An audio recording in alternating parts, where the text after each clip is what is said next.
तरीका मैं आज समझा देता हूँ, कमजोरी नहीं होगी। मैंने हजरत साहब से सीखा था, उन्होंने मुझे, मैंने कहा मौलाना ये रोजा रखने से कमजोरी हो जाती है, आप तो बड़े रोजे रखते हैं, आप तो खजूर के साथ भी रख लेते हैं।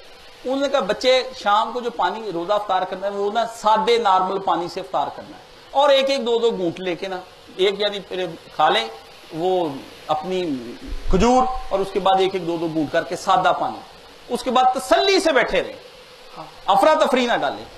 उसके बाद थोड़ी देर बाद भूख लगे खाना खा ले रोटी साथ, नहीं तो मगरब की नमाज पढ़ के बाद में रोटी खा ले। भूख बिल्कुल किया आज तक अल्हम्दुलिल्लाह, अल्लाह ताला रखता है बड़ा बेहतरीन।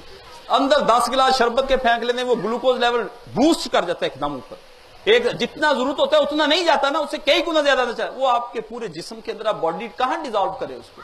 तो इसको थोड़ा सा रिलेट करें मेडिकल साइंस के साथ, ताकि आपको समझ आए कि हमने रोजा कैसे इफ्तार करना है। मुसलमानों के नबी जो थे वो इतनी चीजें रख के रोजा नहीं करते, ना मीठे पानी का ही आता है। हदीस शरीफ में आता है, बंदा आपने चढ़ाया होता था खजूर के दरख्त पे, वो चढ़ के ऊपर देख रहा, उंगली का इशारा करता, हाँ ऐसे, हाँ हजूर के हाथ में खजूर, बिस्मिल्लाह, शुरू, खत्म, आप कर शुरू कर ले।